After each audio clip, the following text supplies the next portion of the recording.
I've been watching interview tests fail miserably for 18 years. In many cases, they actually work, and they're pretty good at separating the really poor performers, or the guys with attitudes, from those that are mediocre or good. But for hiring superstars, most tests are miserable failures. I'm talking whether they're the technical tests, the personality tests, the intelligence tests, the DISC tests, there's 1,000 different ones. You've seen them all.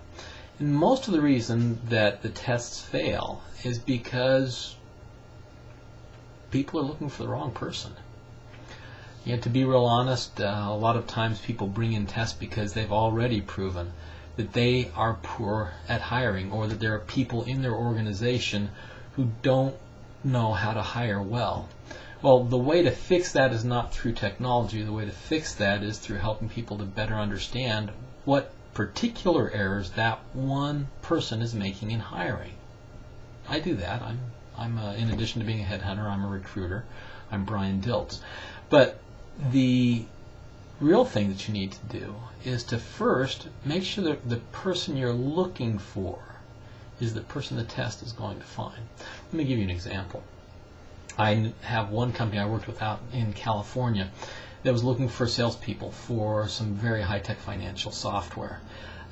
Extremely difficult job.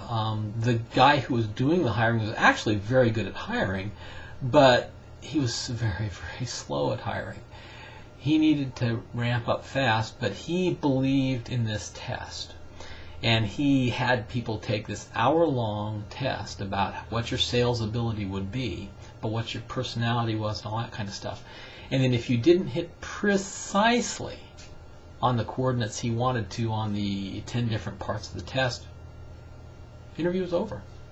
Didn't matter how good your performance was in the past. It didn't matter how well you matched it.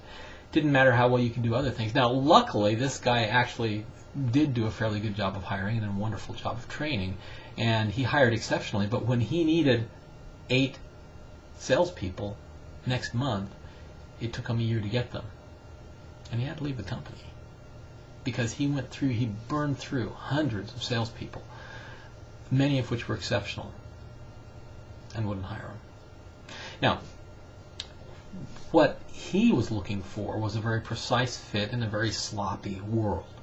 And I have other examples. For example, I had a bank that was looking for a loan officer, and they gave him a test, which basically ends up being an IQ test, and it said in order to hire somebody at the VP level, which this banker would be, this lender, commercial lender would be, you had to score at a certain height.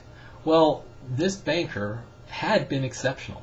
This loan officer had been exceptional. He had blown out his quotas for a decade. And this bank decided not to hire him. So another bank hired him, competing with the first one, and this guy went out and blew the doors off of every one of his quotas. The trouble was the banks were looking for something, or that one bank was looking for something that would have worked wonderfully, but wasn't what the real criteria were. I'm Brian Dilts. I can help you work through some of that stuff. In addition, there's another tool that I use that very few HR departments or managers use, which can help you find out whether you're hiring somebody who's in apathy, or somebody who's just trying to finish the job, or somebody who's totally stressed out by the thought of going to work for you. It's a great tool. Anyway, would love to talk to you about your hiring, and of course, if you need help hiring people, I'm a recruiter. I'm a headhunter. I'm Brian Dilts, www.dilts.us, and I look forward to talking. Thanks.